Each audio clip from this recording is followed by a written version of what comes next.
Good morning, students. Beta, my name is Gaurav, your maths faculty from Vidyamandir classes Delhi in collaboration with Saraswat international school Vapi. चलिए बेटा, last class की बात करें तो बेटा हमारा डेफिनेट इंटीग्रेशन चल रहा था। ठीक है, चलिए हम कंटिन्यू करते हैं लास्ट क्लास से। बेटा लास्ट क्लास की बात करें तो लास्ट क्लास में हमारा ये वाला क्वेश्चन हो चुका था। ठीक है, जिसपे हमने इस वाली कंडीशंस की बात की थी कि जब जब ऐसा क्वेश्चन आएगा तो हम क्या क्वेश्चन करेंगे। हमने 3-4 क्वेश्चन किए थे, सारे एक साथ एक लाइन में किए थे। ठीक है बेटा, इस क्वेश्चन की अगर मैं बात को ध्यान से देखता हूँ तो देखिए मेरे पास क्या चक्कर चल रहा है। मेरे पास पंगा ये चल रहा है कि मेरे पास पहली बात तो मुझे ए और बी में रिलेशन निकालना है। अगर मुझे ए और बी में रिलेशन निकालना है तो दोनों में डिफरेंस क्या हो रहा है। देखो कि मेरे पास यहाँ पे 1 प्लस टी है और यहाँ पे बेटा टी माइनस ए माइनस 1 है। ठीक है, तो अगर मेरा डिनोमिनेटर सेम हो जाए तो मेरा काफी हद तक काम होगा, होगा नहीं होगा। अगर हम जानते हैं कि अगर हमारा डिनोमिनेटर सेम हो जाता है तो काफी हद तक हम चीजों को मैचअप कर सकते हैं। तो डिनोमिनेटर सेम कैसे करूं बेटा, अगर मैं इस चीज को माइनस एक्स मान लेता हूं, क्या मान लेता हूं, या माइनस एक्स या माइनस जेड कुछ भी मान लेते हैं। क्या मान लेते हैं, माइनस एक्स मान लेते हैं। तो जरा ध्यान से देखना, माइनस एक्स माइनस 1 में से माइनस 1 कॉमन निकल गया, नीचे मुझे क्या मिल जाएगा, एक्स प्लस 1 मिल जाएगा। ठीक है, और x प्लस मिलने के बाद मैं जानता हूं प्रॉपर्टी 1 लगाते ही वो x मेरा t में कन्वर्ट हो जाएगा। क्या क्लियर हुआ नहीं हुआ। तो पहला काम होगा बेटा t माइनस 1 को मैं मानूंगा माइनस एक्स। तो dt कितना हो गया बेटा, dt हो गया मेरे पास माइनस एक्स dt। ठीक है, और t कितना हो गया, t बेटा t हो गया बेटा मेरे पास a माइनस e की a माइनस एक्स। ठीक, a इधर जाएगा तो कितना हो गया, a माइनस एक्स। ठीक है, ये तो हो गया बेटा हमारा सब्स्टिट्यूशन। अब हम बात करेंगे बेटा लिमिट के ऊपर कि हम लिमिट कैसे अप्लाई करेंगे। तो बेटा देखो t मेरे पास, t की लोअर लिमिट क्या है, x माइनस 1। तो अगर मैं t की जगह a माइनस 1 पुट करूंगा तो मुझे क्या मिलेगा, मुझे मिलेगा 1। ठीक है, अच्छा, और अपर लिमिट क्या है a। तो अगर बेटा मैं t की जगह a पुट करूंगा तो मुझे क्या मिलेगा, 0।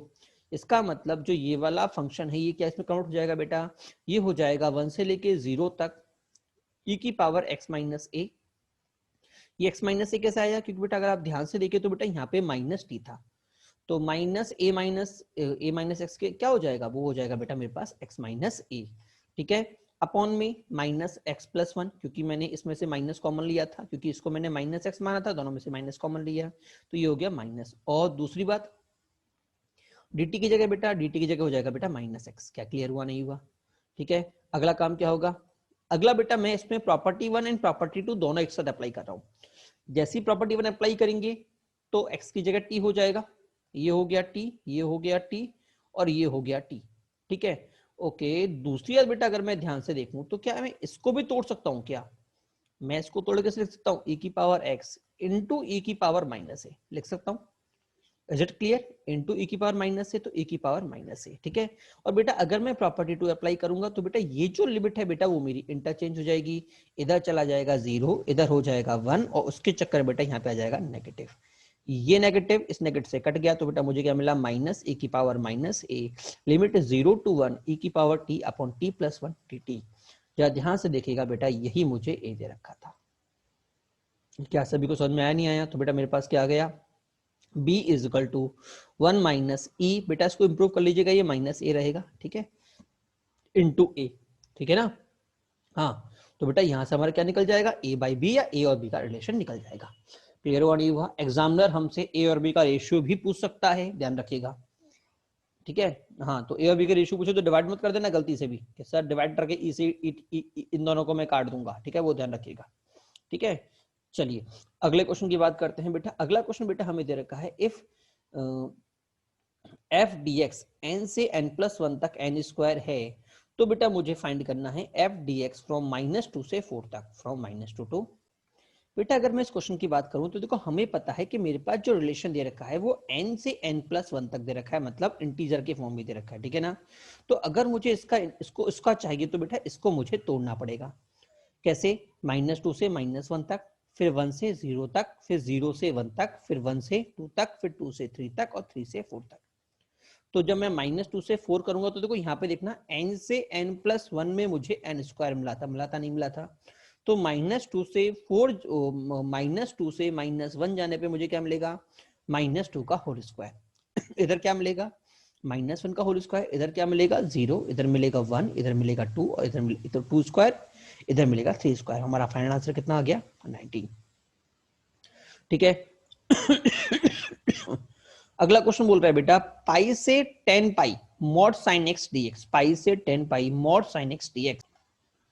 बेटा देखिए, अगर मैं इस क्वेश्चन की बात करता हूं तो सबसे पहले एक बात समझिएगा कि मैं कभी भी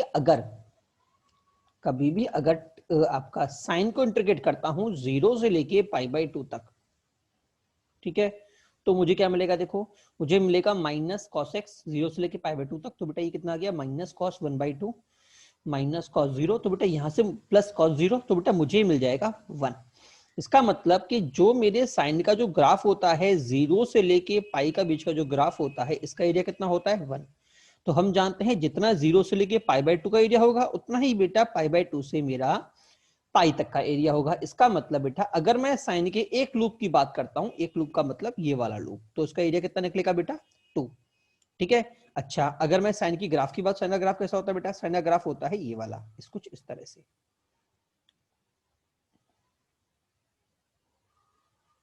ठीक है, कुछ इस तरह से ग्राफ होता है। ठीक है, अगर बेटा मैंने इस पे मॉड लगा दिया तो हम जानते हैं मॉड लगाते ही नीचे वाली चीज गायब, और बेटा ये कहां जाएंगी, इनका रिफ्लेक्शन हो जाएगा बेटा हमारे पास ऊपर, इस तरह से ऊपर की तरफ हमारा रिफ्लेक्शन हो जाएगा। ठीक है, तो ये मेरा पाई, ये मेरा 2 पाई, ये मेरा 3 पाई, ये मेरा 4 पाई, ऐसे चलता रहेगा। कहां तक जाना है बेटा, मुझे जाना है 10 पाई तक। तो बेटा जरा ध्यान से देखना, अगर मैं 10 पाई तक जा रहा हूं तो एक लूप का कितना एरिया, 2। टोटल लूप मैंने केवल कितनी कवर की बेटा, देखो 0 से 10 तक नहीं जाना, मुझे जाना है पाई से 10 तक, मतलब मैंने लूप कवर किए 9। तो आंसर कितना आ गया बेटा, मेरा आंसर आ गया 18। Is it clear to all, हमारा आंसर आ गया 18। ठीक है बेटा, अगला क्वेश्चन है हमारे पास, 0 से लेके infinity greatest integer function 2 upon e की पावर x dx। बेटा देखिए, जब भी अगर आपके पास में ग्रेटेस्ट इंटीजर फंक्शन आता है, क्या आता है, ग्रेटेस्ट इंटीजर फंक्शन आता है, तो बेटा इसको करने का सबसे बेस्ट तरीका होता है या फिर तो प्रॉपर्टी 3 स्प्लिट, ठीक है, या फिर बेटा उसका आप एरिया निकाल, ग्राफ बना लो। और मैं तो कहूंगा ग्राफ वाला तरीका बेटा सबसे ज्यादा बेटर रहता है, स्प्लिट करने से भी ज्यादा बेस्ट रहेगा। ठीक है, एक बार हम बात करते हैं ऐसा ग्राफ कैसे बनेगा। तो बेटा अगर आप इसे ध्यान से लिखते हैं तो क्या मैं इसको, पहली बात तो e की पावर x को 1 अपॉन e की पावर x को 2 अपॉन e की पावर x को 2 इंटू e की पावर माइनस x लिख सकता हूं। क्लियर ना। अब इससे फायदा क्या होगा बेटा, अगर आपको याद हो तो इसका ग्राफ हमें आता है, इसका ग्राफ कुछ ऐसे होता है। ठीक है, और ये वाला पॉइंट कितना हो जाएगा, नॉर्मली ये होता है 0,1, बट इधर 2 से मल्टीप्लाई हो रहा है, तो बेटा ये हो जाएगा 0,2। अब बेटा ये देखिए कि इधर जो बेटा मेरे पास x जो है वो कहां से कहां तक है, 0 से लेके इन्फिनिटी तक है। इसका मतलब बेटा मुझे इसके आगे के एरिया की बात करनी है, इसके आगे के एरिया की बात करनी है। क्लियर हुआ नहीं हुआ। अब देखिए हम जानते हैं ये पॉइंट 2 है। ठीक है, जैसे इस पे ग्रेटेस्ट इंटीजर फंक्शन लगेगा तो हम जानते हैं बेटा ग्रेटेस्ट इंटीजर फंक्शन सभी वैल्यूज को अपने से नीचे वाले इंटीजर पे शिफ्ट कर देता है। मतलब अगर ये 2 है तो मान लो यहाँ पे मेरा 1 आ रहा है, आ रहा है नहीं आ रहा, तो मान लो ये वाला पॉइंट मेरा 1 है। ठीक है, तो यहां तक कि जितना ग्राफ होगा ना, ये ग्राफ नीचे शिफ्ट हो जाएगा, कहां शिफ्ट हो जाएगा, नीचे। और ये कहां चला जाएगा बेटा, ये चला जाएगा इधर। ठीक है, और इसके बाद अगर आप 1 से छोटा तो ये कहां शिफ्ट हो जाएगा बेटा, ये और नीचे शिफ्ट हो जाएगा, ये चला जाएगा 0।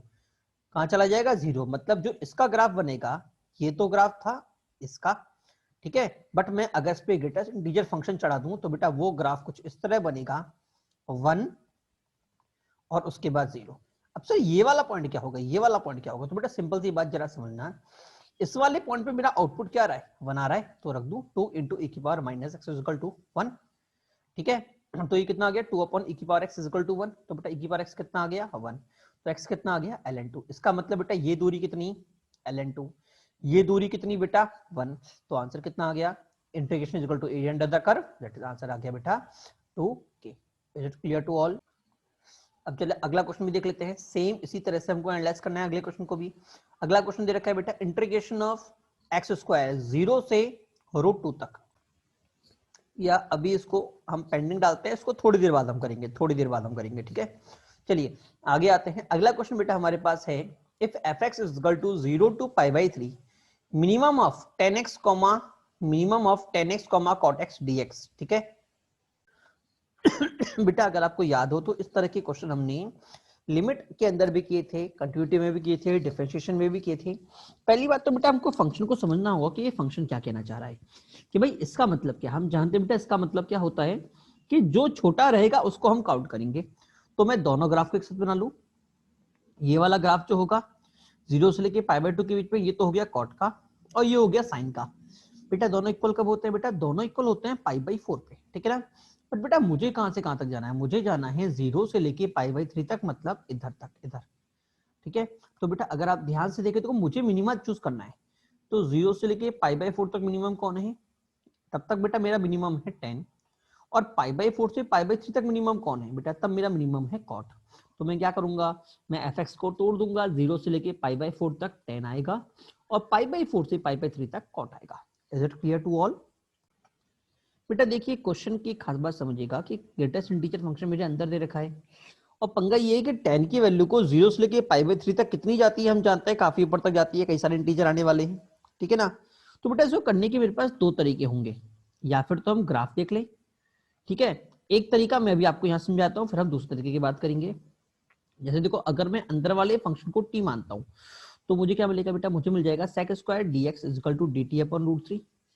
तो बेटा मुझे यहाँ से क्या मिल गया? dx मुझे मिल गया dx is equal to dt upon √3 into 1 plus t²/3। बेटा ये कैसे आया? देखो मैं sec को क्या बोलता हूँ बेटा? मैं sec को बोलूंगा बेटा tan इसको 1 प्लस tan² बोलूंगा। और बेटा tan² क्या होगा बेटा? देखो √3 को अगर मैं यहाँ पे ले जाता हूँ तो tan² कितना आ जाएगा बेटा? t²/3 आएगा, नहीं आएगा? तो बेटा ये मेरा dx आ गया, तो dx कितना आ गया बेटा? dx मेरा आ गया। अच्छा एक बात और, जब बेटा मैं 3 का एलसीएम लूंगा इधर, ठीक है, तो मुझे क्या मिलेगा? 3 प्लस t² मिलेगा अपॉन 3, और √3 बेटा ये कट के यहाँ पे √3 छोड़ेगा तो ऊपर √3 ऊपर चला जाएगा, तो बेटा मुझे मिल जाएगा √3 dt अपॉन 3 प्लस t², ठीक है। अच्छा और अगर मैं इंटरवल की बात करूं तो बेटा x 0 पे ये 0 और x π/3 पे 10 कितना होता है? √3 होता है, तो बेटा ये हो गया √3 इंटू √3 दैट इज 3।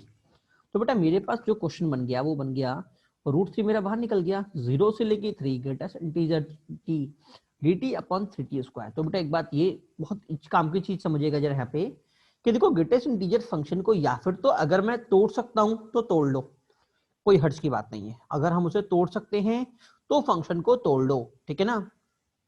तोड़ने का मतलब सॉरी, अगर आप उसका ग्राफ बना के उसको एनालाइज कर सकते हैं तो बेटा उसको ग्राफ बना के एनालाइज कर लो, ठीक है। बट अगर आपको उसमें एनालिसिस में दिक्कत आ रही है तो बेटा उस अंदर वाले फंक्शन को टी मान के सॉल्व करो, क्योंकि अंदर वाला फंक्शन टी बन गया तो टी पे मेरे इंटीग्रल लिमिट लगेगी।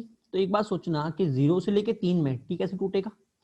पहले 0 से लेके 1 में हम जानते हैं ग्रेटेस्ट इंटीजर फंक्शन है, जब टी 0 से लेके 1 के बीच में होगा 0 देगा, 1 से 2 में होगा 1 देगा, 2 से 3 में होगा 2 देगा, और नीचे वाले को मैं इंटीग्रेट करना जानता ही जानता हूँ। क्या सभी को समझ में आया, नहीं आया, क्लियर हुआ, नहीं हुआ? तो सर ये तो ठीक है, बट ग्राफ के थ्रू कैसे करना चाहेंगे? बेटा देखो ग्राफ के थ्रू जरा एक बात समझना कि मेरे पास जो फंक्शन है, देखो मैं जानता हूँ 10x कहाँ से कहाँ तक होगा? 0 से लेके √3 तक होगा, ठीक है। तो √3 10x कहाँ से कहाँ तक होगा बेटा? √3 10x बेटा मेरे पास हो जाएगा 0 से लेके 3 तक, ठीक है। तो 0 से लेके 3 का अगर मैं ग्राफ, अगर मैं सिंपल सी बात देखता हूँ तो ये ग्राफ अगर मैं बनाता हूँ तो ग्राफ कैसे बनेगा बेटा?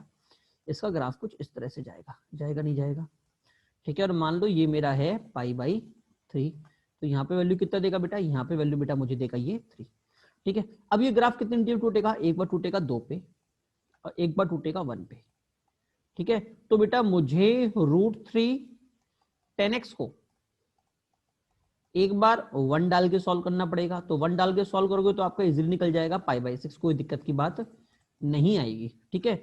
बट जब आप बेटा 2 डाल के सॉल्व करोगे बेटा, तो 2 डाल के सॉल्व करने पे आपके पास 2 अपॉन √3 आएगा, जो कि आपको अननोन है, आपको नहीं पता, ठीक है। तो उस केस में आपको सॉल्व करने में दिक्कत भी आ सकती है। वैसे आप ट्राई करोगे, एंड में स्प्लिट करोगे, कन्वर्जन करोगे तो हो जाएगा, ठीक है, क्योंकि साइन कॉस में आंसर निकलेगा एंड में, और साइन कॉस में निकलेगा तो अगर 10 आपको पता है तो 10 से आप साइन कॉस भी निकाल सकते हैं, ठीक है। तो एक तरीका तो वो भी सही रहे, हो जाता है, कोई दिक्कत नहीं आएगी। बट वहां पे जो प्रॉब्लम क्रिएट होगी वो इसमें हो सकती है थोड़ा बहुत, आपको बच्चों को एक्सप्लेन करने के लिए, ठीक है ना, आपको सॉल्व करने के लिए इसमें थोड़ा बहुत दिक्कत हो भी सकती है, ठीक है। क्लियर हुआ, नहीं हुआ, मैं क्या बोलना चाह रहा हूँ, ठीक है ना। हाँ, तो इस केस में बेटा जब कभी भी आपके सामने ऐसी प्रॉब्लम आ जाए कि आपको सॉल्व करने में दिक्कत आ रही है तो उस पूरे को टी मान के सॉल्व कर लो। क्या सभी को समझ में आया, नहीं आया? तो अभी तक हमने दो तरीके सीखे, एक ग्राफ बना के तोड़ लो, दूसरा अगर ग्राफ बनाने के बाद इंटीजर्स पे x की वैल्यू को निकालने में दिक्कत आ रही है तो उस पूरे फंक्शन को टी मान के भी हम उसको एनालाइज कर सकते हैं, ठीक है। आगे आपको खुद करना है। अगला क्वेश्चन बेटा हमारे सामने है, अगला question f x is equal to 1 से लेके 3 तक greatest integer mod x minus 3 dx। बेटा देखिए इस क्वेश्चन को करने का मैंने आपसे पहले भी कहा था, ग्रेटेस्ट इंटीजर फंक्शन है, वैसे तरीका क्या होगा, ग्राफ बना लो। तो अगर हम जानते हैं, देखो पहली बात तो अंदर क्या जा रहा है, देखो पहले ग्राफ बनेगा मॉड x माइनस 3 का, ठीक है। तो आपका टर्निंग पॉइंट क्या आ रहा है, x इज इक्वल टू 3। इसका मतलब जो आपका ग्राफ बनेगा वो कुछ इस तरह से बनेगा, बनेगा नहीं बनेगा, हाँ जी, ठीक है। अच्छा अब देखो मेरे पास एरिया कहां से कहां चुनना है बेटा, मुझे चुनना है बेटा 1 से लेके 5 तक का एरिया, मतलब इधर से लेके इधर तक का, ठीक है। जब बेटा मैं इसमें 1 पुट करूंगा तो मुझे मिलेगा 2, मतलब 2 मिलेगा, और 5 पुट करने पे बेटा मुझे मिलेगा 2, ठीक है। अब देखा हम देखते हैं 0 से लेकर 2 के बीच कितने इंटीजर आ रहे हैं बेटा, सिर्फ एक इंटीजर आ रहा है 1, तो मुझे 1 कब मिलेगा। अगर मैं x इक्वल टू 2 पुट करूंगा तो भी मुझे 1 मिलेगा, और 4 पुट करूंगा बेटा तो भी मुझे क्या मिलेगा, 1 मिलेगा। इसका मतलब ये वाला पॉइंट मेरा हो गया 2, ठीक है। अब बेटा जरा ध्यान से समझना कि 2 से लेके 3, 1 से लेके 2 के बीच में जितना भी ये वाली वैल्यू होगी, तो देखो ये वाली वैल्यू हमारी 2 से छोटी है, तो ग्रेटेस्ट इंटीजर लगने पे क्या होगा, ये सब झड़के नीचे आ जाएंगे, आएंगे नहीं आएंगे, और क्या दे देंगे, सारी वैल्यूज क्या दे देंगे बेटा, ये सारी वैल्यू बेटा मुझे देंगे ओनली एक स्ट्रेट लाइन, ये वाली, ठीक है। इसके बाद की सारी वैल्यू 1 से छोटा, तो ये क्या दे देंगे बेटा, ये दे देंगे मुझे ओनली 0, इधर ये वाली भी 0, और ये वाली क्या देंगे बेटा 1। तो बेटा इसका जो मेरा ग्राफ बनेगा वो कुछ इस तरह से बनेगा, ये मेरा 1 हो गया, एक स्ट्रेट लाइन, ये मेरा 2 हो गया, ठीक है। उसके बाद एक पूरा ब्लैंक 0, कहां तक, 4 तक, और बेटा 4 के बाद फिर से मुझे एक स्ट्रेट लाइन, कहां तक, 5 तक। सिर्फ इतना सा मेरा ग्राफ बनेगा। क्या सभी को समझ में आया नहीं आया। तो बेटा मुझे बेटा इतने एरिया का ग्राफ निकालना है, इतने एरिया का। तो ग्राफ कितना होगा बेटा, 1 into 1 plus 1 into 1 that is 2। क्या सभी को समझ में आया नहीं आया, हमने क्या किया, क्लियर। तो ग्राफ के थ्रू इसको एनालाइज करना बेटा सबसे बेस्ट तरीका होता है, ठीक है। क्योंकि अगर आप इसके थ्रू नहीं करते तो बेटा आपको ग्राफ फंक्शन को तोड़ तोड़ के सॉल्व करना पड़ेगा, एंड में उससे भी आंसर वही आएगा, बट ग्राफिकली ये बेस्ट अप्रोच रहती है, ठीक है ना। अगला क्वेश्चन अगर हम देखते हैं तो अगला क्वेश्चन क्या दे रखा है, 0 से लेके 2n पाई, ठीक है, ब्रैकेट में greatest integer mod sine x upon 2 greatest integer plus mod sine x dx, ठीक है। हाँ असली वजह तो यहाँ पे आता है कि जब मैं ग्रेटेस्ट इंटीजर दो मॉड लगा देता हूँ, ग्रेटेस्ट इंटीजर लगा देता हूँ, तब हम क्वेश्चन को कैसे हैंडल करेंगे, ठीक है ना। बेटा देखिए ध्यान रखिएगा, ग्रेटेस्ट इंटीजर फंक्शन कई बार एग्जामिनर क्वेश्चन में आपको पागल बनाने के लिए, कंफ्यूज करने के लिए भी देता है। ध्यान रखना क्यों, क्योंकि सिंपल सी बात है, जो मॉड साइन एक्स होगा बेटा वो हमेशा 0 से लेके 1 के बीच में होगा, होगा नहीं होगा। और बेटा अगर मैंने बाई 2 कर दिया तो बेटा ये 0 से लेके 1/2 के बीच में होगा, और इसके ऊपर मैंने अगर ग्रेटेस्ट इंटीजर लगा दिया तो ये भी 0, और 1/2 का मतलब ये भी 0। इसका मतलब इसकी वैल्यू तो क्या है भैया, 0 है, सिर्फ पागल बना रहा है। मतलब मेरा क्वेश्चन सिर्फ इतना सा है, और हम जानते हैं 0 से पाई में 2 एरिया होता है, तो 0 से 2n पाई में कितना एरिया होगा, 2 into 2n that is 4n तक एरिया होगा। क्या सभी को समझ में आया नहीं आया, क्लियर। चलिए अगला क्वेश्चन है, 0 से लेके greatest integer x fractional x dx। वैसे ये क्वेश्चन बेटा फिर से आने वाला है, मैं इसको अलग से दिखाऊंगा, बट अभी आ गया है तो एक बार और कर लीजिए, उस टाइम पे फिर से हो जाएगा। बेटा देखिए कभी भी अगर ग्रेटेस्ट इंटीजर का क्वेश्चन आता है, जैसे मान लो मैं बात करता हूँ 0 से लेके 5 तक, बेटा फिर से बोलते रहा हूँ, इसकी बात हम आगे भी करेंगे, ठीक है। बट अभी लग गया तो सब चीजें तो मैं ये क्वेश्चन में हैंड टू हैंड करा दिया, ठीक है ना। तो जब हम आगे बात करेंगे तो आपको उस टाइम पे याद होना चाहिए कि मैंने उस टाइम पे क्या कराया था ये, ठीक है। जस्ट हो सकता है आज अभी थोड़ी देर में बात हो जाए, ठीक है। तो बेटा देखिए जब मैं बात करता हूँ 0 से लेके 5 तक की अगर मैं बात करूँ तो मैं ग्राफ बनाऊंगा, तो ग्राफ कैसे बनेगा, देखो एक 1 पे 1 तक, उसके बाद फिर से बेटा सेम रिपीटेशन 2 तक, फिर 3 तक, अगला 4 तक, अगला 5 तक, ठीक है। तो बेटा जब मैंने 1 to 5 में ये ग्राफ बनाया तो कितने ट्रायंगल बने, 1 2 3 4 5, 5 ट्रायंगल बने कि नहीं बने। और हर एक ट्रायंगल का एरिया कितना होगा बेटा, देखो हम जानते हैं ये x है, x का मतलब स्ट्रेट लाइन मतलब स्लोप 1, इसका मतलब ये 45, इसका मतलब बेटा जितनी दूरी ये होगी उतनी दूरी ये होगी, तो ये भी 1 और ये भी 1, तो एक ट्रायंगल का एरिया कितना 1/2। क्या क्लियर हुआ नहीं हुआ? इसका मतलब अगर यहाँ पे मैं 5 लूंगा तो मेरा सीधा आंसर कितना हो जाएगा? 5 इंटू 1/2 होगा नहीं होगा? तो बेटा अगर मैं 5 की जगह यहाँ पे कोई और इंटीजर डालता हूं तो मेरा सीधा आंसर क्या होगा? n into 1/2। और बेटा हम जानते हैं ग्रेटेस्ट इंटीजर फंक्शन एक इंटीजर फंक्शन होता है, तो आंसर कितना हो जाएगा? Greatest integer x/2, that is this is our answer. Is it clear? चलिए आगे देखते हैं बेटा। अगला बेटा हमारे पास प्रॉपर्टी है स्प्लिट लिमिट बेस्ड प्रॉपर्टी। इसके अंदर एक बेटा हम इन चीजों को पढ़ेंगे जो मैं आपसे बोल रहा था। ये क्या होती है जरा समझना। पहली काम की बात समझना, if C belongs to A to B, then fx dx from A to B is equal to A to C fx dx plus C to B fx dx। इसका मतलब क्या है बेटा कि मैं चाहूं तो बेटा लिमिट को तोड़ सकता हूं। जो मेरी लिमिट A से लेके B तक जा रही है मैं उसको A से C तक और C से B तक तोड़ सकता हूं, अगर C मेरा A से लेके B के बीच में लाई कर रहा है तो। ठीक है, ये तो इसकी फर्स्ट पॉइंट है। ठीक है, बट बेटा एक बात और ध्यान रखिएगा कि जरूरी नहीं है A मेरा बीच में हो, अगर A आउटसाइड है तो भी बेटा ये प्रॉपर्टी एप्लीकेबल है। कैसे एप्लीकेबल है जरा समझना। ठीक है बेटा, देखो सिंपल सी बात है कि अगर मान लो इनसाइड की बात करता हूं मैं कि भैया इनसाइड है, तो मान लो ये मेरा कर्व है, ये आ गया मेरा A, ये आ गया मेरा B, और C इनके बीच में है कहीं यहाँ पे। ठीक है, तो अगर मुझे A से B तक का एरिया निकालना है तो मैं टुकड़ों में भी निकाल सकता हूँ। मतलब A से C तक का निकाल लूं, पहले इतने का एरिया निकाल लूं, और फिर इतने का C से B का एरिया निकाल लूं और दोनों को ऐड कर दूं, तो बेटा मेरा टोटल एरिया निकल जाएगा A से लेके B के बीच का। ठीक है, ये कब था? जब बेटा मेरा C बीच में था। ठीक है, बट बेटा अगर C बीच में ना हो कि C बाहर हो, तो मान लो ये मेरा A हो जाता है, ये मेरा B हो जाता है और C मेरा आउटसाइड पॉइंट है। तो मैं क्या बोल रहा हूँ कि अगर मेरा C आउटसाइड पॉइंट है तो भी एप्लीकेबल है। कैसे एप्लीकेबल है वो जरा समझना कि अगर मैं बोल रहा हूँ A to B fx, तो मैंने आपसे क्या बोला? Is equal to A to C fx plus C to B, मैंने fx यही बोला, बोला नहीं बोला? अब बेटा एक बात सोचना, अगर मैं A से लेके B तक का एरिया निकालता हूं, ठीक है, तो मान लो इतना जो एरिया है A से लेके B तक का। ठीक है, अब एक बात सोचना बेटा कि जो एरिया होगा मेरा, area of A to C, area of A to C, उसको मैं क्या बोल सकता हूं? Area of A to B। अच्छा सीधे लिख देता हूं मैं, जरा समझ लीजिएगा मैं क्या बोलना चाह रहा हूं कि मैं बोलना चाह रहा हूं एरिया ऑफ, ये रहा हमारा क्वेश्चन, इधर लिख देता हूं, एरिया ऑफ AC का एरिया किसके बराबर होगा बेटा? AB के एरिया के प्लस BC के एरिया के बराबर होगा नहीं होगा?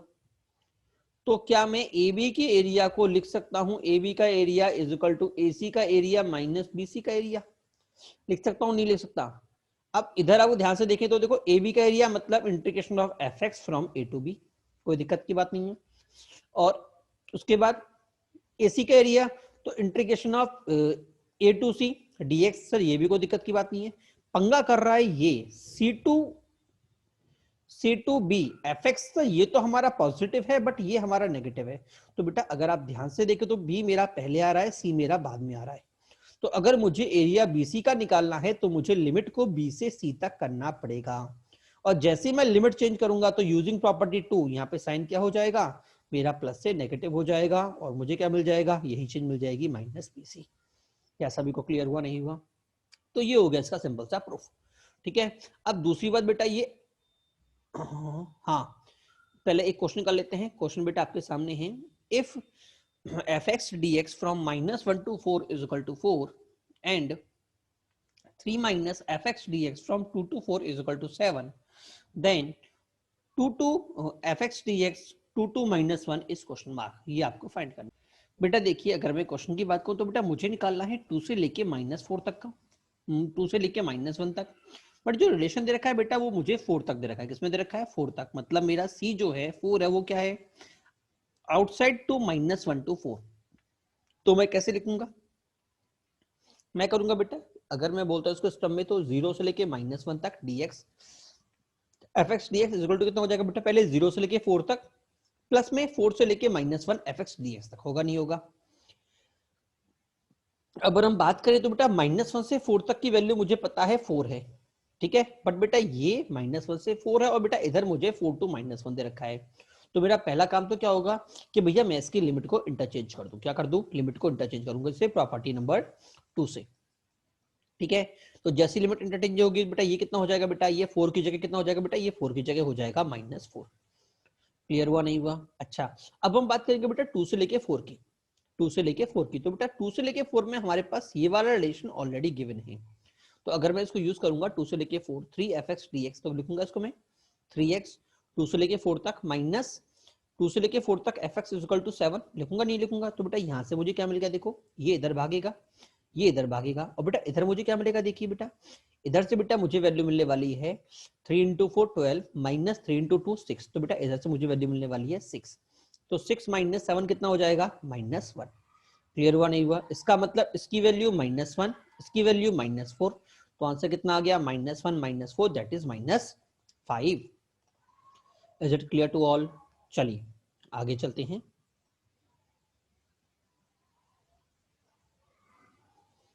पॉइंट क्या है बेटा, रिमार्क क्या है? रिमार्क है बेटा, in question of greatest integer x, mod x, fractional part x, signum x, defined function will be solved primarily by property number 3।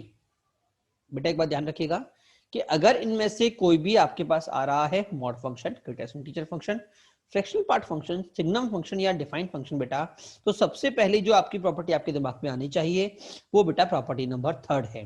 मैंने एक बात लिखा हुआ है प्राइमरली, मतलब आपके 90 टू क्वेश्चन 95% क्वेश्चन इससे सॉल्व हो जाएंगे। ठीक है, इससे नहीं होते तो हम किसी और प्रॉपर्टी की तरफ भागेंगे। क्या सभी को क्लियर हुआ नहीं हुआ? तो जितने भी क्वेश्चन इसके आते हैं तो सबसे पहले आपके दिमाग में हिट करना चाहिए कि भैया प्रॉपर्टी नंबर 3। ठीक है, चलिए हम एक ही करके क्वेश्चन बात करेंगे। पहला क्वेश्चन है हमारे पास मॉड बेस्ड क्वेश्चन का। मॉड बेस्ड क्वेश्चन बेटा पहली बात करते हैं तो पहला क्वेश्चन हमारा ऑलरेडी डन हो चुका है। ठीक है, इसको करने का पहला तरीका कि मैं इसे स्प्लिट कर दूंगा। टर्निंग पॉइंट मेरा x = 3, तो पहला पॉइंट 1 से 3 तक मॉड मेरा नेगेटिव खुलेगा, तो माइनस माइनस बाहर निकाल दिया, x - 3 dt। उसके बाद बेटा 3 से लेके 5 तक पॉजिटिव खुलेगा, तो x - 3 dt। ठीक है, इंटीग्रेट कर दिया, -x² / 2 + 3x, लिमिट कहां से 1 से लेके 3 तक, और x² / 2 - 3x, लिमिट कहां से 3 से लेके 5 तक। ठीक है, ये बेटा हमारा मेथड नंबर 1 स्प्लिट करने वाला। ठीक है, बट मैंने आपसे कहा था कि मॉड ग्रेटेस्ट इंटीजर की क्वेश्चंस को पहले हमारा अप्रोच होता है कि सबसे पहले अगर क्वेश्चन मेरा ग्राफिकली हो जाए तो बेस्ट अप्रोच आती है। ठीक है, तो बजाय इसके हम मेथड नंबर 2 फॉलो करेंगे, जिसको मैं आपको ऑलरेडी करा चुका हूं। ठीक है ना, अगला क्वेश्चन देखिएगा बेटा। अगला क्वेश्चन है बेटा 0 से लेके 1 तक 3x - 1 dx। ठीक है, हाँ थोड़ा बहुत अगर एग्जाम में घुमाना चाहे, जैसे आपके जो एनडीए के क्वेश्चन होते हैं वो थोड़ा बहुत छोटे से लेवल से हल्का सा ऊपर बात करते हैं। ठीक है, तो मैं बोल दूंगा 3x - 1। तो इधर बेस्ट अप्रोच क्या होगी बेटा कि अगर मैं इस 3 को कॉमन ले लूं, बाहर निकाल लूं, तो बेटा मेरे पास x - 1/3 बच जाएगा। इससे क्या होगा बेटा, जो मेरा ग्राफ बनेगा वो फिर से एक सिमेट्रिक ग्राफ बनेगा। क्या बनेगा? सिमेट्रिक ग्राफ बनेगा। और टर्निंग पॉइंट क्या होगा बेटा, मेरा टर्निंग पॉइंट होगा 1/3। बेटा देखिए सर, अगर ग्राफ बनाता हूं तो ग्राफ कैसे बनेगा बेटा, फिर से y = x का टर्निंग पॉइंट 1/3। अब बेटा देखो मुझे आंसर निकालना है 0 से लेके 1 तक का, इसका मतलब यहां तक का। ठीक है, तो बेटा जब मैं 0 डालूंगा तो मुझे मिलेगा कितना, मुझे मिलेगा 1/3, मतलब ये वाला पॉइंट कितना बेटा, ये वाला पॉइंट हो गया 1/3। ठीक है, और जब मैं बेटा इसमें 1 डालूंगा तो मुझे कितना मिलेगा 2/3, मतलब ये वाला जो पॉइंट होगा वो कितना होगा बेटा 2/3। तो इस ट्रायंगल का ये कितना आ गया बेटा, हाफ इंटू 1/3 इंटू 1/3। और इस ट्रायंगल का कितना होगा बेटा, दोनों को ऐड कर दूं ना मैं, तो ये इंटीजर फंक्शन नहीं है, सिंपल सी मॉड की मॉडल लगा हुआ है। तो कितना हो जाएगा बेटा 1/2 इंटू 2/3 इंटू 2/3। ठीक है, और बाहर कितना होगा बेटा इंटू 3। ये हमारा फाइनल क्वेश्चन हो गया। ठीक है ना, अगला क्वेश्चन देखिए बेटा। अगला क्वेश्चन है बेटा इंटीग्रेशन 1/e to e से e तक। ठीक है, अंदर है मॉड ln(x/x) dx। बेटा देखिए इस क्वेश्चन की अगर मैं बात करूं तो सबसे पहले काम की बात समझना कि ln और x को दोनों को एक साथ ट्रीट करना टिपिकल रहेगा। क्या रहेगा, दोनों के साथ ट्रीट करना टिपिकल रहेगा। तो सबसे बेस्ट अप्रोच एक बार ये सोचिए कि मेरे पास पहली बात तो x कहां से कहां तक है बेटा, मेरे पास x जो है वो 1/e से e के बीच में है। ठीक है, और हम जानते हैं ये इंटरवल में पूरा x मेरा पॉजिटिव होगा, नहीं होगा? और बेटा हम इतना भी जानते हैं कि अगर मॉड a/b है, क्या है a/b है, और b मेरा क्या है पॉजिटिव है, क्या है पॉजिटिव है, तो बेटा मैं मॉड को a को मॉड में से बाहर निकाल के मॉड a/b भी कर सकता हूं। क्या ये बात सभी को पता है, नहीं पता? ठीक है, चलिए आगे बात करते हैं। इसका मतलब बेटा मैं x को यहां से रिमूव कर सकता हूं। इससे फायदा क्या होगा बेटा कि मुझे मॉड को हैंडल करने के लिए सिर्फ एक ही फंक्शन की बात करनी पड़ेगी, लॉग की। ठीक है, और लॉग नेगेटिव कहां होता है बेटा? लॉग नेगेटिव, लॉग जीरो कहां पे होता है बेटा? लॉग जीरो होता है बेटा 1 पे। कहां पे होता है? 1 पे। तो मैं क्या करूंगा बेटा, 1 पे इसको तोड़ दूंगा। पहला 1/e से 1 तक, तो ये नेगेटिव होगा, तो minus log x upon x dx। और दूसरा बेटा 1 से लेके e तक ln x अपॉन x तक। ठीक है, अगला काम ln x को t मानो, तो यहां से क्या मिलेगा बेटा, माइनस ln x का whole square upon t, minus 1 upon e से 1 तक। और यहाँ क्या मिलेगा बेटा, ln x का होल स्क्वायर बाई 2, 1 से लेके e तक। ठीक है ना, अगला काम क्या होगा, वैल्यू डालो और आंसर निकालो। अगला क्वेश्चन बेटा मेरे पास है, देखिए 0 से लेके पाई के साइन की बात हम कर चुके थे। एक क्वेश्चन की और बात कर लेते हैं कि भाई अगर मुझे 0 से लेके पाई तक sin 2x dx की बात करनी है। ठीक है, तो हम जानते हैं मेरा क्या हो जाएगा बेटा, मेरे पास हो जाएगा 1/2 माइनस कॉस एक्स 0 से लेके पाई तक। तो बेटा मेरा आंसर कितना आ गया, 1 आ गया। अब बेटा एक चीज आप जरा समझना कि अगर कभी भी ये π/2 है, क्या है, π/2 है, क्योंकि यहाँ पे ये 2 π/2 होगा तो यहाँ पे x देगा, ये 2x होगा। ठीक है, कितना होगा, 2x होगा। ठीक है, हाँ जी। तो बेटा यहाँ पे आप एक चीज जरा समझना कि जब भी मेरा, अगर मैं बोलता हूं इंटीग्रेशन ऑफ 0 से लेके पाई साइन डेस का ग्राफ कितना क्या होता है बेटा, उसका ग्राफ बेटा ये होता है 0 से लेके पाई तक। ठीक है, इसका एरिया कितना आएगा बेटा, 2 आएगा। कितना आएगा, 2 आएगा। अच्छा, अगर बेटा मैं यहाँ पे इस x को 2x कर दूं, क्या कर दूं, इस x को 2x कर दूं, तो हम जानते हैं कि जब जब हम आर्गुमेंट से मल्टीप्लाई करते हैं, जो मेरा ग्राफ होता है वो बाई कांस्टेंट से डिवाइड हो जाता है। क्या सभी को याद है, नहीं है, कि अगर भाई साइन एक्स का जो मेरे पास ग्राफ है वो कुछ इस तरह से है, इस तरह से, ये मेरा पाई, ये मेरा 2 पाई। ठीक है, तो अगर मुझे साइन 3x का अगर मुझे ग्राफ बनाना है, मान लो इसका बनाना है 3x का, 3x का। ठीक है, तो जिससे भी मैंने x का जिससे भी मल्टीप्लाई किया वो बेटा मेरा इस पूरे फंक्शन से डिवाइड हो जाता है। मतलब जो मेरा नया ग्राफ आएगा साइन 3x का बेटा वो आएगा 0 से लेके π/3 से π/3 तक, और ये 2π/3 तक। क्या क्लियर हुआ, नहीं हुआ? मतलब सिंपल सी बात ये है कि जितने से यहाँ पे मैं मल्टीप्लाई करता जाऊंगा आपका पीरियड उतने से डिवाइड होता जाएगा। ओरिजिनली इसका टाइम पीरियड कितना होता है, इसका टी होता है बेटा 0 से लेके 2π के बीच में, किसका, साइन एक्स का। ठीक है, अगर मैं साइन 3x की बात करूंगा, 3x की, तो इसका टी कितना हो जाएगा बेटा, इसका हो जाएगा टी 0/3 से लेके 2π/3 तक। क्या क्लियर हुआ, नहीं हुआ? अब एक बात बताओ, अगर मेरे पास यहीं पे साइन nx होता तो मेरा पीरियड कितना होता है बेटा, मेरा पीरियड होता है 0/n से लेके 2π/n तक। क्या क्लियर हुआ, नहीं हुआ? तो बेटा यही बात हम यहाँ पे करेंगे कि अगर मैं यहाँ पे 2 से मल्टीप्लाई कर देता हूं तो मेरा जो पीरियड होगा वो पाई से कहां शिफ्ट हो जाएगा बेटा, ये जो लूप होगा ये पाई से कहां जाएगा बेटा, ये आ जाएगा π/2 तक। क्या आ जाएगा, π/2 तक। अपर लिमिट कहां से कहां तक बेटा, अपर लिमिट को बेटा मैं π/2 शिफ्ट कर देता हूं। ठीक है ना, क्योंकि एक लूप बन रहा है। तो आंसर कितना होगा बेटा, ध्यान रखिएगा बेटा, आंसर बेटा जो अब मेरे पास होगा बेटा वो 2/2 होगा। ध्यान रखिएगा, क्या होगा, 2/2। मतलब जो बेसिक लूप था वो, उससे बेटा जो भी मैं यहाँ पे मल्टीप्लाई करता जा रहा हूं वो अपने पीरियड से भी डिवाइड होता है और अपने एरिया से भी डिवाइड होता जाएगा। जैसे कि जब मैं यहाँ पे 3x करूंगा तो ये π/3 हो जाएगा और एरिया भी बेटा मेरे पास 2/3 हो जाएगा। क्या क्लियर हुआ, नहीं हुआ? और बेटा ध्यान रखिएगा इन सब में upper limit hand to hand change होती आ रही है। इधर x था तो इधर पाई था, इधर 2x था तो इधर 2π/2 था, इधर 3x था तो इधर π/3 था। अब एक बात सोचो कि अगर मैं इधर x ना रख के इधर पाई रखता हूं, क्या रखता हूं, पाई, तो इधर क्या आएगा, इधर आएगा बेटा। अब डिवाइड कैसे होगा बेटा, अब डिवाइड होगा π/π से, दैट इज 1। क्या क्लियर हुआ, नहीं हुआ? और एरिया कितना हो जाएगा बेटा, एरिया हो जाएगा 2/π। और अपर लिमिट क्या होगी बेटा इसकी, 0 से लेके 1 तक। क्या ये बात सभी को क्लियर हुई, नहीं हुई? ठीक है, चलिए आगे बढ़ते हैं। 2 मिनट।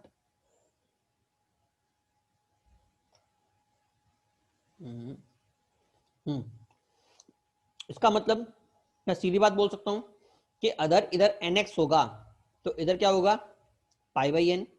लूप कितना होगा, π/n। और इधर एरिया कितना हो जाएगा बेटा, 2/n।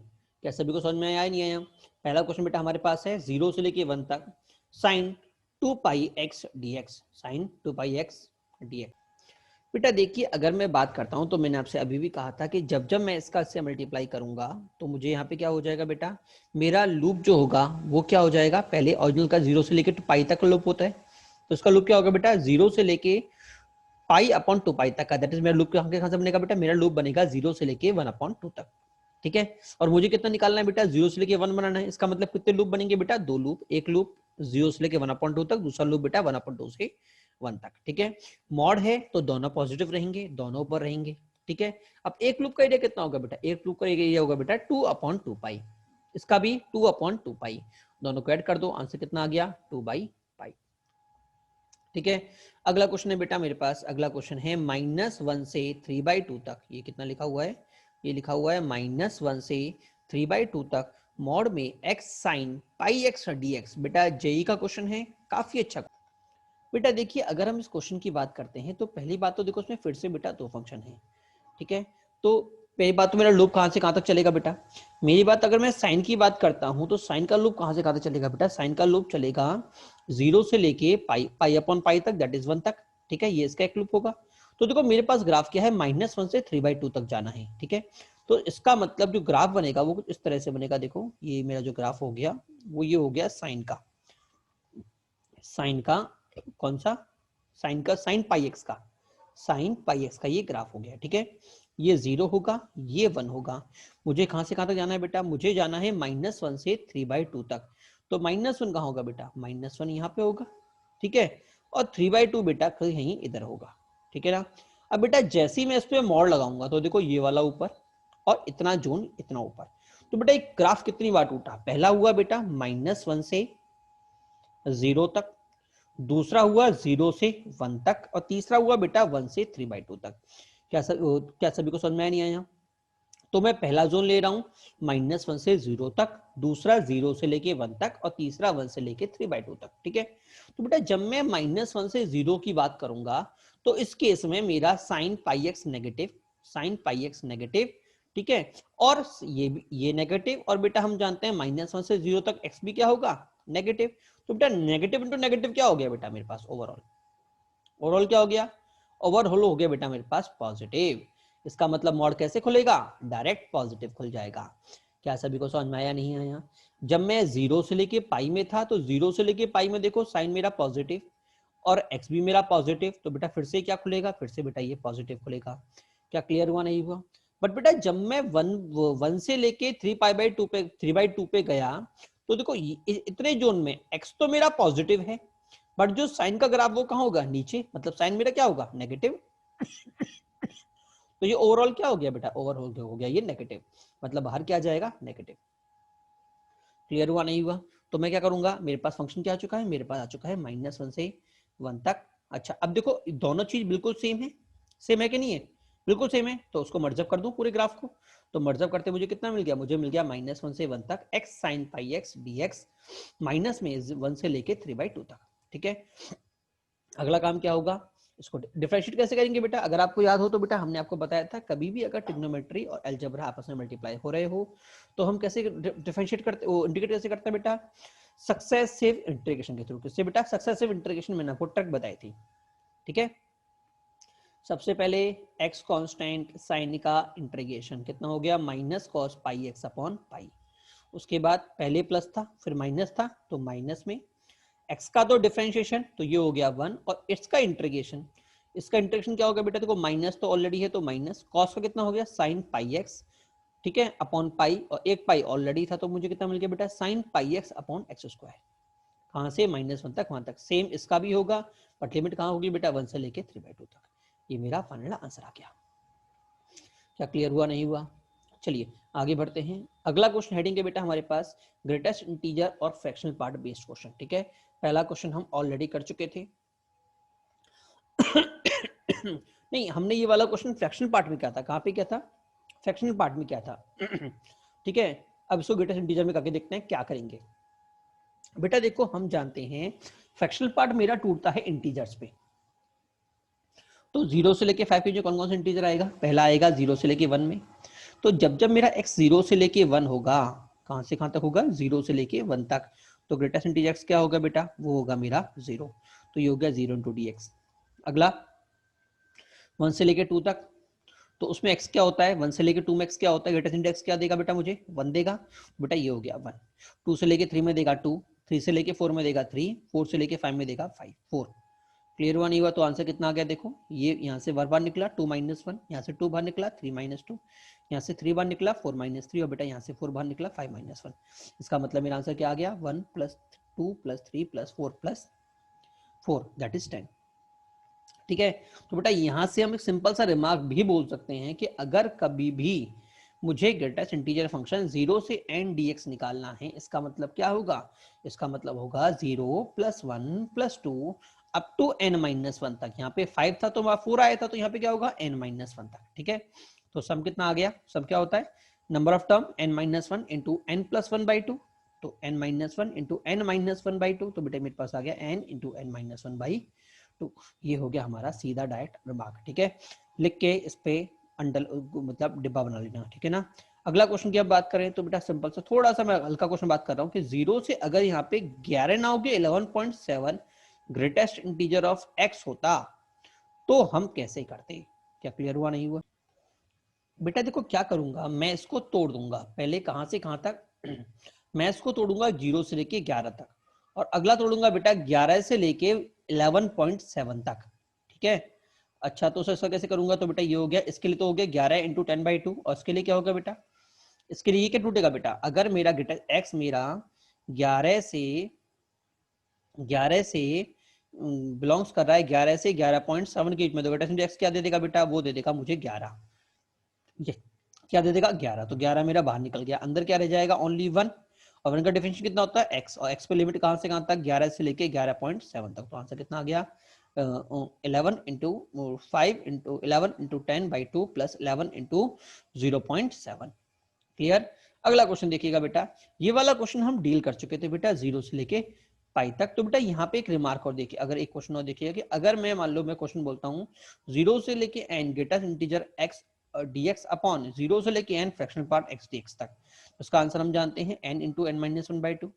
इसका आंसर क्या हो जाएगा, हमने पढ़ा था ये वाला नंबर इंटू 1/2, तो n इंटू 1/2, n से n कट गया, 1/2 से 1/2 कट गया, मेरा आंसर कितना आ गया n - 1।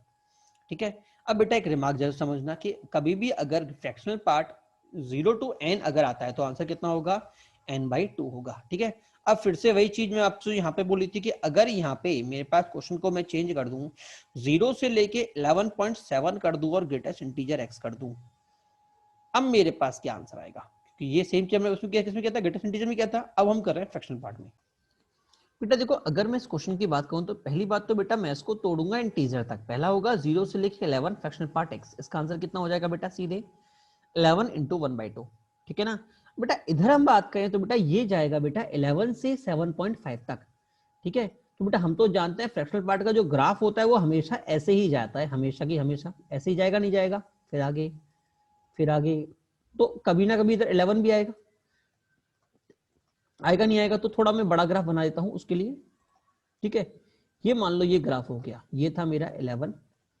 ठीक है, ये वाली वैल्यू कितनी होगी बेटा, ये वाली वैल्यू होगी 1, तो 1.11 कहाँ आएगा, कहीं यहाँ पे आएगा 1.11 1.7, तो 1.7 का मतलब ये वाला पॉइंट, और ये वाला पॉइंट कितना होगा बेटा, हम जानते हैं ये वाला पॉइंट होगा 0.7। तो मुझे अब इतने ट्राइंगल का एरिया निकालना पड़ेगा, इतने ट्राइंगल का, उसके लिए कितना हो जाएगा 1/2 इंटू 0.7 का होल स्क्वायर। क्या सभी को समझ में आया नहीं आया, 1/2 इंटू 0.7 का होल स्क्वायर। ठीक है, अच्छा इसको बेटा मैं चाहूं तो एक तरीके से और लिख सकता हूं, कैसे लिख सकता हूं, देखो भाई देखो अगर आप ध्यान से देखें तो ये 11 था, क्या मैं 11 को 11.7 का ग्रेटेस्ट इंटीजर फंक्शन लिख सकता हूं। ठीक है, इधर क्या था, इधर था 0.7, क्या मैं इसको 11.7 का फ्रैक्शनल पार्ट लिख सकता हूं, तो बेटा मेरे पास सीधे फॉर्मूला बनता है 0 से लेके t fractional part x dx where t belongs to r real number, तो मैं क्या बोलूंगा ग्रेटेस्ट इंटीजर t/2 प्लस में फ्रैक्शनल पार्ट t का स्क्वायर अपॉन 2। क्या सभी को क्लियर हुआ नहीं हुआ, ठीक है। अच्छा अगला क्वेश्चन थोड़ा सा सिंपल सा क्वेश्चन है, थोड़ा सा हल्का सा चेंज कर दिया है मैंने, 0 से लेके t तक ग्रेटेस्ट इंटीजर में 2x dx तक। बेटा देखिए एक तरीका तो है कि मैं 2x को t मान लूं, दूसरा तरीका है मैं थोड़ा दिमाग लड़ा लूं। देखो x मेरा कहां से कहां तक है बेटा, x मेरा 0 से लेके 1 तक है। देखो x कौन बताता है, ये बताता है। क्या क्लियर हुआ नहीं हुआ? तो 2x कहां से कहां तक होगा बेटा, 2x होगा 0 से लेके 2 के बीच में। ठीक है, इसका मतलब ये जो होगा, ये बिंदु होगा, ये वाला बिंदु, इसकी रेंज कहां से कहां तक जाएगी बेटा, 0 से लेके 2 के बीच में। अब 0 से लेके 2 के बीच कितने इंटीजर आते हैं बेटा, 2 इंटीजर आते हैं, 0 1 और 2। आएंगे नहीं आएंगे? अब काम की बात, ये टूटेगा कब कब? तो बेटा सिंपल सी बात है, टूटने का जो वो है वो तो x पे डिपेंड करेगा कि x मुझे कब कब इंटीजर देगा। तो 2x में 0 1 2 पे इंटीजर आ रहे थे, तो x की किस वैल्यू के लिए मुझे इंटीजर मिलेगा? देखो इस पूरे का 2 से डिवाइड कर दो, तो 0 1/2 और 1। क्या क्लियर हुआ नहीं हुआ? अब खुद देखो, अगर मैं x की जगह 1/2 डालता हूं तो मुझे 1 देगा नहीं देगा? ये देखा? तो कितने में टूटेगा बेटा, 2 पॉइंटों पे। तो पहला पॉइंट 0 से लेके 1/2 तक, दूसरा पॉइंट 1/2 से 1 तक। क्या क्लियर हुआ नहीं हुआ? अच्छा, तो जब 0 से लेके 1/2 गया, तो 0 से लेके 1/2 में ओरिजिनली कौन सा जा रहा था बेटा, 0 से लेके 1/2 में इसकी रेंज 0 से 1 जा रही थी। ठीक है, और हम जानते हैं ग्रेटेस्ट इंटीजर की अंदर वाली वैल्यू अगर 0 से लेके 1 होती है, ठीक है, तो आउटपुट क्या होता है, 0। मतलब ये क्या दे देगा, 0। और यहाँ पर आउटपुट क्या देगा, 1 से लेके 2 में क्या देता है बेटा, ये इसमें देता है 1। तो आंसर कितना आ गया, x 1/2 से 1 तक। तो आंसर कितना आ गया, 1/2। ठीक है ना। अगला क्वेश्चन बेटा, 0 से 3/2 greatest integer x square dx। बेटा ये जेई का क्वेश्चन है। इसी क्वेश्चन को अभी हम पहले दिखाया था, तो मैंने कहा था आगे से कराऊंगा। ठीक है, ये वही मैंने कहा ना, ये सेम चीज हम आगे इसके बारे में पढ़ेंगे, मैंने उस टाइम पे भी आपसे कहा था। ठीक है बेटा, देखो अगर मैं इस क्वेश्चन में देखूं तो x कहां से कहां तक है बेटा, 0 से लेके 3/2 तक है। तो एक्स स्क्वायर कहां से कहां तक होगा बेटा, ये होगा बेटा 0 से लेके 9/4 तक। अब जरा चेक करो इसमें कितने इंटीजर आएंगे। इसमें आएगा 0 आएगा, 1 आएगा, 2 आएगा और 3 मतलब लास्ट में तो 9/4 आनी है ना। ठीक है, बट हम तो बात करेंगे x के टर्म में। तो x में कितना आ जाएगा, ये हो जाएगा 0, ये हो जाएगा 1, ये हो जाएगा √2 और बेटा ये हो जाएगा 3/2। क्या क्लियर हुआ नहीं हुआ? अब इतने पॉइंट में मेरा फंक्शन टूटेगा, पहला 0 से लेके 1 तक, दूसरा 1 से लेके √2 तक, तीसरा √2 से लेके 3/2 तक। ठीक है, तो जब ये 0 से लेके 1 तक था तो ओरिजिनल में कहां से कहां तक था बेटा, 0 से लेके 1 तक था, तो ये मुझे क्या दे देगा, 0। जब ये 1 से लेके √2 तक था तो ओरिजिनल में कहां से कहां तक था बेटा, ओरिजिनल में बेटा ये था 1 से लेके 2 तक, तो ये क्या देगा, ये देगा मुझे 1। क्या क्लियर हुआ नहीं हुआ? जब ये √2 से 3/2 तक था तो यहाँ पे क्या था बेटा, यहाँ पे था ये 2 से लेके 9/2 तक, तो ये कितना दे देगा, 2। तो मेरा आंसर क्या आ जाएगा, इसको हम सिंप्लीफाई कर लेंगे, मेरा आंसर आ जाएगा। क्या क्लियर हुआ नहीं हुआ? हाँ जी, इजी क्वेश्चन था, जे वाला एक बार पूछ चुका है। ठीक है, अब थोड़ा और मजेदार क्वेश्चन पूछते हैं। 0 से लेके 1 तक sine greatest integer x plus sine greatest integer 2x dx। बेटा देखिए x कहां से कहां तक है बेटा, 0 से लेके 1 तक, तो 2x कहां से कहां तक होगा बेटा, 0 से लेके 1/2 तक। तो 2x कहां से कहां तक हो गया बेटा, 0 इंटीजर 0 से लेके 1 और 1 से लेके 2। ठीक है, इसका मतलब x कहां से कहां तक बेटा, 0 से लेके 1/2 और 1/2 से लेके 1 तक। तो पहला इंटरवल 0 से लेके 1/2। अब बेटा एक बात सोचना, 0 से लेके 1/2 में ग्रेटेस्ट इंटीजर कहां तक, ये किस जोन में रहेगा बेटा, ये जोन में रहेगा लेस देन 1 वाले में, तो ये क्या देगा, 0।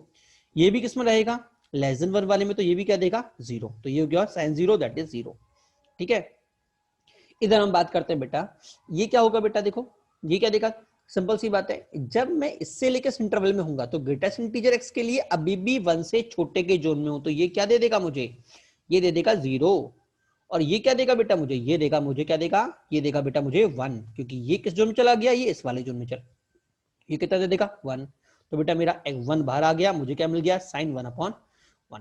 ठीक है, अगला क्वेश्चन बेटा हमारे पास है 0 से लेके 1 तक फ्रैक्शनल पार्ट x -1। ठीक है, ब्रैकेट में फ्रैक्शनल पार्ट x -1 dx। ठीक है, अब बेटा देखो इस क्वेश्चन की अगर हम बात करें तो देखो काफी सारे फ्रैक्शनल पार्ट आ रहे हैं। ठीक है ना बेटा, ध्यान रखना फ्रैक्शनल पार्ट वाले क्वेश्चन अगर आपसे सीधा बन जाता है तो ठीक, नहीं तो बेटा उसका अल्टरनेटिव होता है कि फ्रैक्शनल पार्ट x को आप x minus greatest integer x लिख लीजिए। रीजन क्या होता है बेटा, फ्रैक्शनल पार्ट x को आप नहीं तोड़ सकते, मतलब इंटीजर नहीं बना सकते। जैसे ग्रेटेस्ट इंटीजर x होगा तो आप उसे जानते हैं कि अगर जैसे आपने 0 से लेके 1 इंटरवल लिख दिया मान लो, ठीक है, और ग्रेटेस्ट इंटीजर x है, ठीक है, तो आप उसको सीधे 0 बोल दोगे। क्लियर हुआ नहीं हुआ? मान लो आपका इंटरवल 3 से लेके 4 है और ग्रेटेस्ट इंटीजर x है, तो बेटा आप उसको सीधा 3 बोल दोगे, तो इसलिए बट फ्रैक्शनल पार्ट x को नहीं बोल सकते। ठीक है ना, हाँ, तो अगर कभी भी फ्रैक्शनल पार्ट का x का क्वेश्चन आपके सामने आ रहा है और उसको बनाने में टिपिकल हो रही है, तो हम क्या करेंगे, उस x को ग्रेटेस्ट इंटीजर x में कन्वर्ट कर देंगे। ठीक है ना, तो ये हाँ, ये कितना हो जाएगा, 2x minus greatest integer 2x, ठीक है। हाँ 2x ध्यान रखिएगा, 2x से x नहीं है ये, ध्यान रखिएगा, ठीक है। और ये कितना हो जाएगा 3x minus greatest integer 3x। बेटा देखिए सिंपल सी बात है x मेरा 0 से लेके 1 तक है, तो 2x कहां से कहां तक होगा बेटा 0 से लेके 2 तक, दैट इज कितने इंटीजर आए 0 1 2, तो x कहां से कहां तक 0 1/2 और 1, ठीक है। ये देखे तो ये कहां से कहां तक बेटा, ये है बेटा 3x कहां से 0 से लेके 3 तक, कितने इंटीजर आए बेटा 0 -1 -2 और 3, सॉरी 0 1 2 और 3। तो x के लिए कौन कौन से पॉइंट हो गए बेटा, x के लिए पॉइंट हो गए बेटा 0 1/3 2/3 और 1, ठीक है। अब बेटा अगर आप नंबर को देखें तो सबसे पहला मेरा पॉइंट आ रहा है 0, 0 के बाद 1/3 आएगा, 1/3 के बाद 1/2 आएगा, 1/2 के बाद 2/3 आएगा और बेटा लास्ट में मेरे पास 1 आएगा। तो पहले 0 से लेके 1/3, दूसरा 1/3 से लेके 1/2, तीसरा 1/2 से 2/3 और आखिरी बेटा 2/3 से 1, ठीक है। अब इनको खोलना सीखिए, वो इंपॉर्टेंट है कि इस तरह से हम अप्रोच कैसे करेंगे। बेटा जब मैं 0 से लेके 1/3 में हूंगा तो इधर भी मैं इस जोन में हूं और इधर भी पहले जोन में हूं, इसका मतलब मुझे दोनों क्या दे देंगे 0, ये भी 0 और ये भी 0, तो मुझे यहां से क्या मिल जाएगा 2x - 1 और इधर से क्या मिलेगा बेटा 3x - 1 dx, ठीक है। अच्छा दूसरा जोन बेटा मेरे पास होगा 1/3 से 1/2 तक, मतलब इसका तो मैं चला गया दूसरे जोन में, कहां चला गया इसके, जी इसके चला गया मैं दूसरे जोन में, दूसरा मतलब 1 से लेके 2 के बीच में, ठीक है। बट इसमें मैं अभी भी पहले वाले जोन में ही हूं, ठीक है ना। तो ये मुझे कितना देगा, ये तो मुझे देगा 0, तो ये तो मुझे देगा 0 और ये मुझे देगा 1, तो ये हो गया बेटा 2x - 1 इंटू 3x - 1 -1। क्लियर हुआ नहीं हुआ। अगला पॉइंट क्या होगा बेटा, हाँ जी अगला पॉइंट होगा 1/2 से 2/3, तो जब 1/2 से 2/3 गया तो इसका अभी भी यही जोन चल रहा है, ठीक है। बट इसका 1/2 से आगे वाला मतलब ये वाला जोन आ चुका है, तो ये मुझे कितना देगा ये वाला जोन और इसका फिर से ये वाला जोन, तो दोनों मुझे क्या दे देंगे 1 1, तो ये भी क्या दे रहा है देखो, ये भी मुझे 1 दे रहा है और ये भी क्या दे रहा है 1 दे रहा है। और अगला जोन कौन सा बेटा 2/3 से 1 तक, तो 2/3 से 1 तक इसका ये अभी भी यही, तो ये तो मुझे देगा 1 और इसका कौन सा चला गया बेटा, इसका चला गया 2 से लेके 3 तक, तो ये देगा मुझे 2, तो ये हो गया देखो, ये हो गया मेरा 1 2x - 1, तो ये चला गया 2 3x - 2। क्या क्लियर हुआ नहीं हुआ सभी के लिए, ठीक है। अगला क्वेश्चन बेटा देखिए, अगला क्वेश्चन है -2 से लेके 1 के 1 ग्रेटेस्ट इंटीजर x, फिर से greatest integer x plus cos πx/2, ये बेटा ये अंदर है इसकी ध्यान रखिएगा, ठीक है। प्लस में ग्रेटेस्ट इंटीजर क्लोज प्लस में 1, फिर से ग्रेटेस्ट इंटीजर क्लोज dx, ठीक है। ये मेरा ग्रेटेस्ट इंटीजर फंक्शन है, हमें ये क्वेश्चन ट्राई करना है, ठीक है। चलिए बात करते हैं क्वेश्चन की। बेटा देखिए अगर हम ध्यान से देखें तो मैंने आपसे पहले भी कहा था कि ग्रेटेस्ट इंटीजर फंक्शन के अंदर अगर कोई इंटीजर है तो भाई साहब सीधे बाहर निकल जाते हैं, ठीक है। ग्रेटेस्ट इंटीजर अंदर चला जाएगा, मतलब मैं इसको लिखूंगा x ब्रैकेट में, ग्रेटेस्ट इंटीजर x ब्रैकेट में 1 plus greatest integer cos πx/2, ठीक है। अब काम की बात समझना बेटा, cos x की पीरियड का लूप कहां से कहां तक, अगर आपको याद हो तो cos x का लूप ये होता है, ये रहा, मतलब -1/2 से π/2 से π/2 तक, ठीक है। तो cos π/2 से क्या कहां से कहां तक लूप जाएगा बेटा, इसका लूप जाएगा बेटा -1 से 1 तक। क्या क्लियर हुआ नहीं हुआ, अच्छा ठीक है सर। और ये कहां से कहां तक टूट रहा है बेटा, ये बट ये मुझे जा रहा है -2 से 1 तक, तो -2 मेरा यहाँ पे होगा, क्लियर हुआ नहीं हुआ। तो बेटा अब अगर मैं इस पे ग्रेटेस्ट इंटीजर पहनाता हूं तो देखो -1 से 0 तक की सारी वैल्यू क्या हो जाएंगी 0, ठीक है। अच्छा एक बात और, 0 पे बेटा 1 देगा तो उस पर कंफ्यूज मत होना, पॉइंट है, पॉइंट के ये पॉइंट वाला एरिया हमने पहले भी कहा था उसको नेगलेक्ट करते हैं, ठीक है ना। अच्छा और -2 से 1 तक मुझे क्या देगा बेटा, ये -2 से 1 तक बेटा मुझे देगा ये -1 देगा, नहीं देगा। तो देखो मैंने इसको तोड़ा -2 से -1 तक, ठीक है। वैसे मैंने इस पॉइंट से बचने के लिए अगर मैं इसको अलग तोड़ भी लूं तो भी कोई फर्क की बात नहीं पड़ेगी, ठीक है। तो मैंने यहाँ पे तोड़ा भी है इसको, देखो -1 से 0 तक और 0 से लेके 1 तक, ठीक है।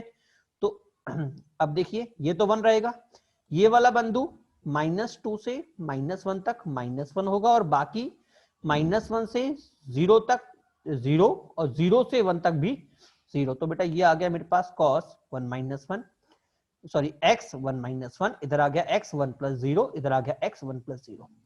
क्या क्लियर हुआ नहीं हुआ। तो बेटा यहाँ पे तो पूरा ये 0 हो गया, मुझे मिल गया ग्रेटेस्ट इंटीजर 1 दैट इज 1, ठीक है। इधर हम बात करते हैं तो बेटा मुझे मिला ग्रेटेस्ट इंटीजर 1 और इधर ही बेटा मुझे मिला ग्रेटेस्ट इंटीजर 1। जरा ध्यान से देखना बेटा, दोनों सेम है तो दोनों को मर्ज करके एक कर दूं, ठीक है। चाहो तो एक करो, चाहो तो मत करो, तो भी कुछ फर्क नहीं पड़ेगा। जरा समझना क्यों, मत करो मत करो, ये ग्रेटेस्ट इंटीजर है, कोई फायदा नहीं होगा, फिर से तोड़ना पड़ेगा, ठीक है। अब काम किया फिर से समझना बेटा, हम जानते हैं कि जो 1 है वो फिर से बाहर निकल जाएगा, ग्रेटेस्ट इंटीजर फंक्शन है, ग्रेटेस्ट इंटीजर फंक्शन है तो 1 मेरा फिर से बाहर निकल जाएगा।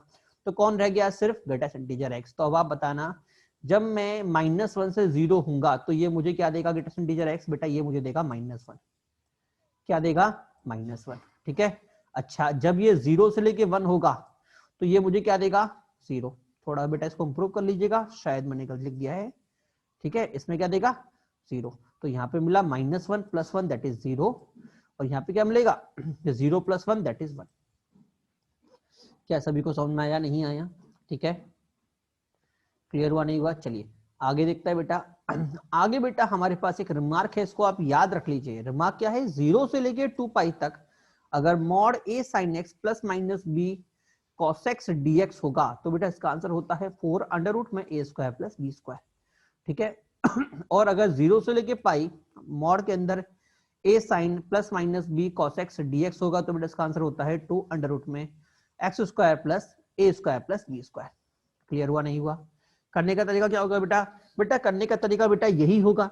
सर इससे कैसे करेंगे बेटा, अगर आपको याद हो तो हमने ट्रिग्नोमेट्री में आपने लास्ट ईयर पढ़ा होगा कि a sin x + b cos x को हम साइन या कॉस में सीधे कन्वर्ट कर सकते हैं, याद है ना, √a² + b² sin theta + phi, ठीक है ना। हाँ, उसी के थ्रू बेटा ये वाला क्वेश्चन होता है। √a² + b² तो मेरा बाहर निकल जाता है, और 0 से लेके पाई में ये कितना होता है, 2, तो बेटा ये हो गया मेरा 2, ठीक है। और इसमें भी √a² + b² बाहर निकल जाएगा, ठीक है। और 0 से लेके 2π है तो मॉड है, हम जानते हैं मॉड का मतलब 2 बार लूप, एक लूप और 2 लूप, तो यहां से कितना आ जाएगा, 2 + 2 दैट इज 4, 4 का मल्टीप्लाई हो गया। क्या सभी को समझ में आया, नहीं आया? हाँ जी, ठीक है। ये इसी तरीके से हमने इसको अप्रोच किया है। चलिए अगला क्वेश्चन हमारे पास है बेटा, 0 से लेके x² तक greatest integer x² - x + 1 dx where this is the greatest integer function. बेटा देखिए, मैंने आपसे कहा था ग्रेटेस्ट इंटीजर फंक्शन है, ग्राफ प्रेफर करिए। तो इसका ग्राफ कैसे बनेगा बेटा, देखो सबसे पहले तो ऑब्वियसली बात है, अपवर्ड होगा, ए पॉजिटिव, वर्टेक्स निकालनी पड़ेगी, वर्टेक्स निकाला सब जानते हैं, या फिर तो क्वाड्रेटिक फॉर्म कर लो होल स्क्वायर फॉर्मेशन के थ्रू, या फिर dy/dx के थ्रू, ठीक है। तो x कितना आ गया 1/2, तो y कितना आ जाएगा 3/4। इसका मतलब बेटा ग्राफ मेरा कुछ इस तरह से बनेगा, ठीक है। अब इंटरवल क्या था बेटा, 0 से लेकर 2 तक, तो 0 पे क्या होगा, 1 होगा, और 2 पे अगर मैं 2 डालता हूं तो मुझे कितना मिलेगा बेटा, 3 मिलेगा। तो बेटा 1 से लेके 3 तक कितने इंटीजर आते हैं बेटा, 1 से लेके 3 तक बेटा मेरे पास एक इंटीजर और आता है जो कि 2 आएगा, ठीक है। अगर आप इस ग्राफ में देखें तो देखो 1 मेरा 2 बार आने वाला है, एक बार इधर और एक बार इधर, 2 एक बार आने वाला है एक बार इधर, और 3 एक बार आने वाला है एक बार इधर, ठीक है।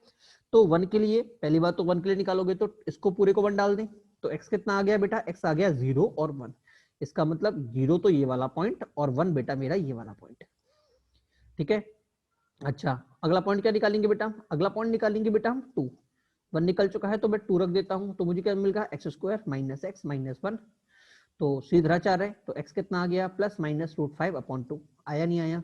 इसका मतलब जो वहां पे 2 होगा वो पॉइंट कितना होगा बेटा मेरे पास, ±√2√5/2। क्लियर हुआ नहीं हुआ? और अगला पॉइंट अगर मैं 2 डालता हूं तो 2 डालने में बेटा मेरा 3 आ ही रहा है, ठीक है। तो बेटा हम जानते हैं ग्रेटेस्ट इंटीजर मतलब नीचे फेंकेगा, तो बेटा ये पूरा जोन 1 से छोटा, मतलब ये पूरा क्या हो जाएगा, 0 हो जाएगा, क्या हो जाएगा, पूरा 0 हो जाएगा। इसका मतलब अगर मैं सब ग्रेटेस्ट इंटीजर, ये तो ग्राफ हो गया मेरा फंक्शन का, अगर मैं ग्रेटेस्ट इंटीजर चढ़ा दूं तो ग्राफ कैसे बनेगा वो जरा समझना। यहां से लेके 1 तक का मुझे पूरी वैल्यू मिलेगी 0, मिलेगी नहीं मिलेगी, क्योंकि वैल्यू मेरी 1 से कम है, और 1 से कम होने पे ग्रेटेस्ट इंटीजर अगर मैं लगाता हूं, ये ग्राफ है fx का, और आप इधर बना रहे हैं ग्रेटेस्ट इंटीजर fx का, ठीक है। क्लियर हुआ नहीं हुआ सभी के लिए? हाँ, तो ये कितना हो जाएगा बेटा, ये हो जाएगा यहां तक 0, ठीक है। अच्छा जब मैं 1 से लेके 1/1 + √5/2 तक जाऊंगा, ठीक है, तो मेरी वैल्यू क्या थी, 1 से ऊपर बट 2 से छोटी, तो ये सारी वैल्यू क्या हो जाएंगी बेटा, ये सारी वैल्यू बेटा मुझे दे देंगे 2, क्या दे देंगी 2, और लास्ट में 2 पे जो वैल्यू थी ये 2 से ऊपर थी बट 3 से छोटी, तो ये सारी वैल्यू क्या देंगे बेटा मुझे, 3 देंगी, नहीं देंगी? तो ये क्या था, ये था 1, सॉरी 3 नहीं 2 देंगी, क्योंकि सभी वैल्यू 2 से बड़ी थी बट 3 से छोटी थी, तो ये वैल्यू मुझे क्या देंगी बेटा, ये सारी वैल्यूज बेटा मुझे देंगी 2, ठीक है, ये देंगी 2, तो मेरा आंसर क्या होगा, इतना जो ये बेटा इसका एरिया जो होगा बेटा वही मेरा आंसर होगा। तो इसका एरिया कितना आएगा 1 इंटू, एरिया कितना आएगा बेटा, एरिया आएगा 1, इसका तो एरिया हो गया 0 यहाँ तक का, आगे का, आगे कितना आएगा बेटा 0 से लेके 1 तक 0, 1 से लेके 1 प्लस रूट 5 तक बेटा 1 into 1 plus 5, 1 plus root 5 upon 2 minus 1। ये बात समझ में नहीं आया, मैंने टोटल में से मतलब 1 प्लस रूट 5 अपॉन 2 में से अगर मैं 1 को माइनस कर दूं तो मेरा इतना एरिया निकल जाएगा, ठीक है। अच्छा, तो पहला कितना आ गया 1 इंटू दिस, और उसके बाद यहां से यहां तक 2 माइनस दिस, तो बेटा ये मेरे पास क्या आ गया, दोनों को ऐड कर दो, ये हमारा फाइनल आंसर आ गया। क्या सभी को समझ में आया, नहीं आया, ठीक है। अगली क्लास जो भी होगी बेटा हम अपनी प्रॉपर्टी 4 किंग्स प्रॉपर्टी से स्टार्ट करेंगे, ठीक है।